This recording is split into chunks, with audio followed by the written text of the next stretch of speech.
అదానీ ముడుపుల వ్యవహారం కలకలం రేపింది. అమెరికాలో నమోదైన అభియోగాలపైన పెద్ద ఎత్తున రాజకీయ దుమారం చెలరేగింది. భారత్లో సోలార్ ఎనర్జీ ఒప్పందాల కోసం అదానీ గ్రూపు 2,000 కోట్ల ముడుపులు ఆరోపణలపై అమెరికాలో కేసు నమోదైంది. రేపటి నుంచి పార్లమెంటు శీతాకాల సమావేశాలు ప్రారంభం కానున్నాయి. ఈ సమయంలో ఈ కేసుకు సంబంధించి సుప్రీంకోర్టు కేంద్రంగా కీలక పరిణామం చోటు చేసుకుంది. న్యాయస్థానం ఏ విధంగా స్పందిస్తుంది అనేది ఆసక్తికరంగా మారుతుంది. అదానీ ముడుపులపై సుప్రీంకోర్టులో పిటిషన్ దాఖలైంది. ఈ కేసుపై దర్యాప్తుకు ఆదేశించాలని న్యాయవాది విశాల్ తివారీ సుప్రీంకోర్టులో పిటిషన్ వేశారు. గతంలో కూడా హిండెన్బర్గ్ రిపోర్టుపై దర్యాప్తు కోరుతూ ఆయన పిటిషన్ వేశారు. ఈ పిటిషన్ పైన కోర్టు స్పందించాల్సి ఉంది.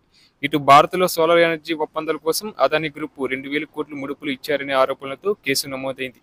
ఈ కేసులో గౌతమ్ అదానీ, సాగర్ అదానీ సహా మొత్తం 8 మందిపై అభియోగాలు నమోదయ్యాయి. రేపు సోమవారం తక్షణ విచారణ కోరుతూ పిటిషనర్ విశాల్ తివారీ మెన్షన్ చేయనున్నారు. దీంతో అందరి చూపు సుప్రీం వైపే ఉంది. గౌతమ్ అదానీ పలు రాష్ట్రాల్లో విద్యుత్ సంస్థలకు సేకీ ద్వారా సోలార్ విద్యుత్ కట్టేందుకు ఒప్పందాల కోసం ముడుపులు ఇచ్చారనే అభియోగాలు ఇప్పుడు సంచలనంగా మారాయి. ఈ ఆరోపణలను అదానీ ఖండించారు. ఈ వ్యవహారంలో ఏపీ మాజీ సీఎం జగన్ పేరు ప్రస్తావనకు వచ్చింది.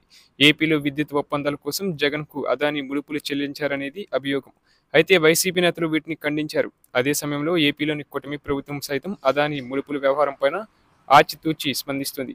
కానీ జగన్ను మాత్రం ఈ వివాదంలో ఫిక్స్ చేసేలా వ్యూహాత్మకంగా వ్యవహరిస్తుంది. ఇప్పటికే దీనికి సంబంధించి లీగల్ ఒపీనియన్ కోరినట్లు సమాచారం.